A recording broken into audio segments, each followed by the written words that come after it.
Mas é o seguinte, ontem eu entrevistei à noite o ex-deputado Alexandre Frota, que deu um depoimento muito rico do que está acontecendo no Rio Grande do Sul.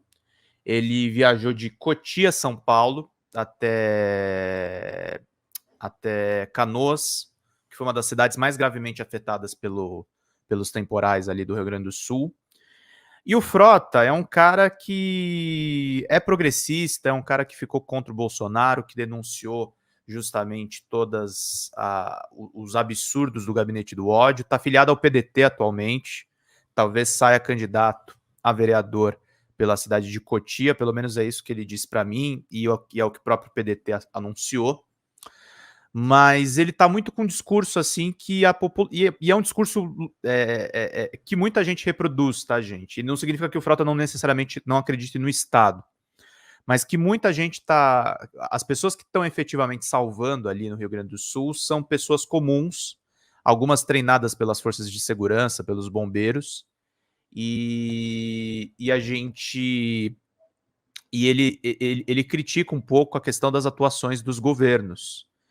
E diferente um pouco da gente, eu acho que a maior responsabilidade, eu acho que quem foi menos ativo nessa questão toda foi o governador do Rio Grande do Sul, que é o Eduardo Leite, que tirou a questão da própria legislação de sustentabilidade, o prefeito Sebastião Melo, no caso de Porto Alegre.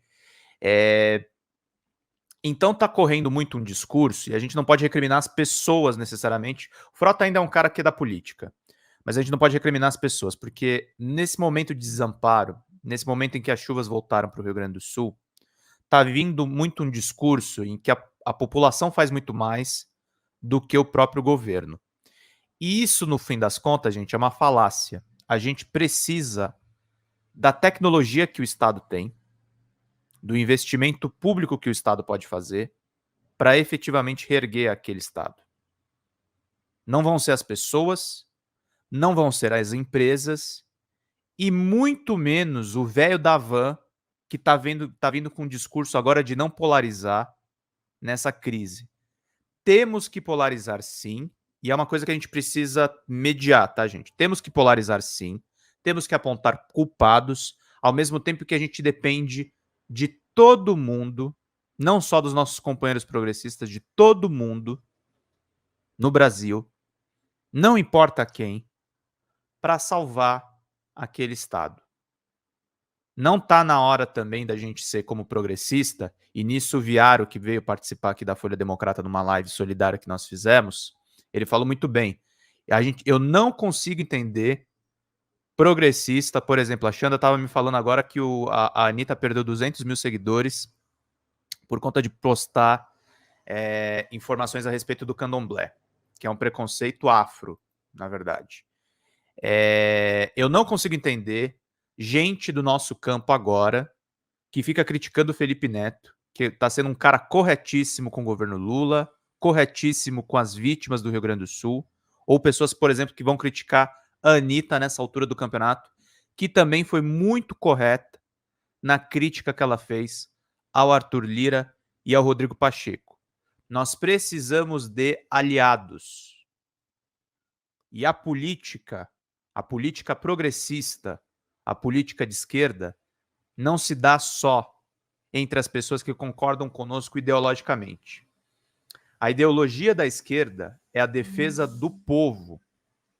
E a falta de educação do povo dentro da ideologia progressista não é culpa necessariamente da direita, não é culpa das pessoas que professam essa ideologia liberal. É culpa nossa que não estabelece diálogo com essas pessoas. A noção que o Frota está levando ali no Rio Grande do Sul, de que gente comum é que está salvando vidas, não é um erro do Frota, é uma noção que está sendo muito disseminada.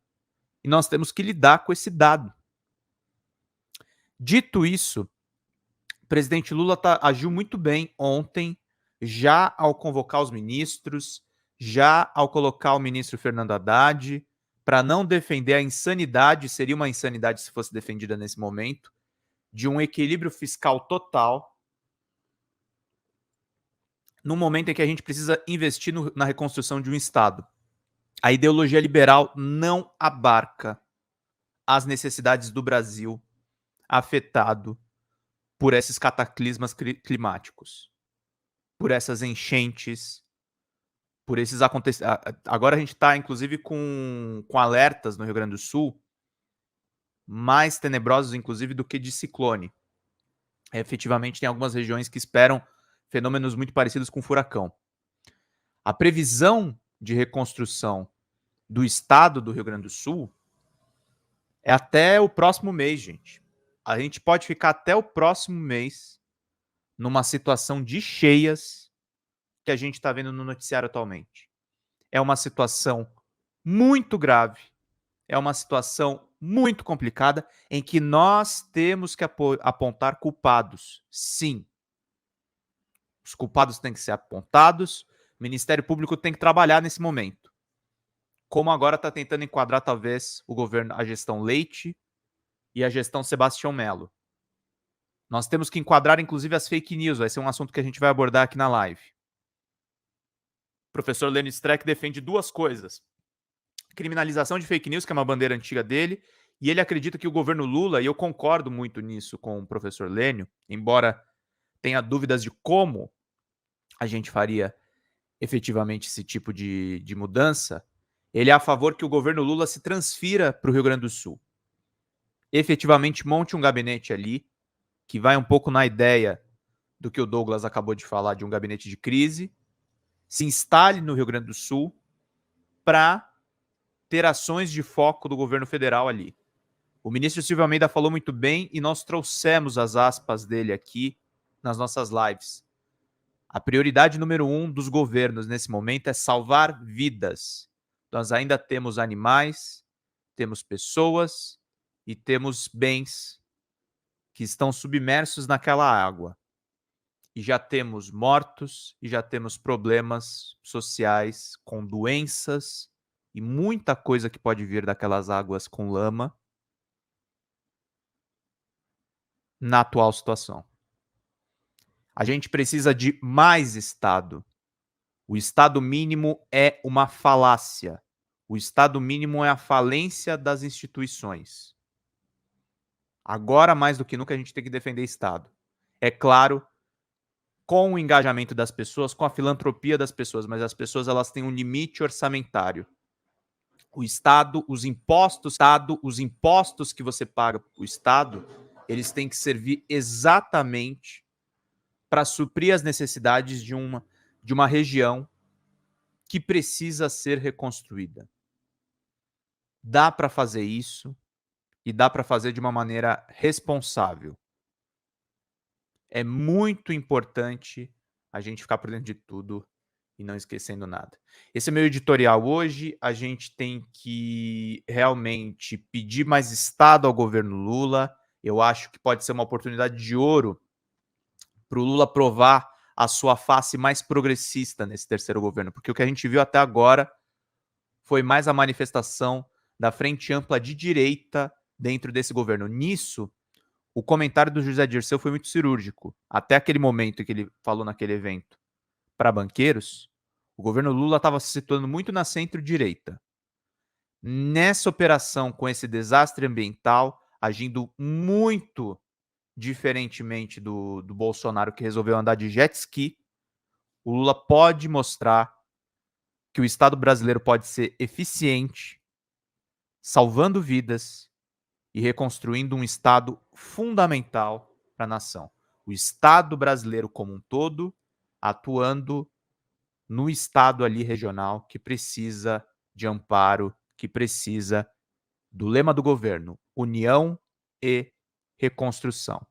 Vamos efetivamente pensar união e reconstrução. Vamos parar de fazer de conta que a gente não precisa dos próximos. Nós precisamos dos outros. Nós precisamos de gente que pensa diferente da gente. O que a gente não precisa é de oportunismo e de pessoas que sabotam os donativos que estão sendo dados lá para o Rio Grande do Sul. Isso a gente tem que combater, isso a gente tem que criminalizar, e é por isso também que a gente tem que regular as redes sociais. Mais uma necessidade do Estado que se coloca em todas essas questões que eu abordei agora.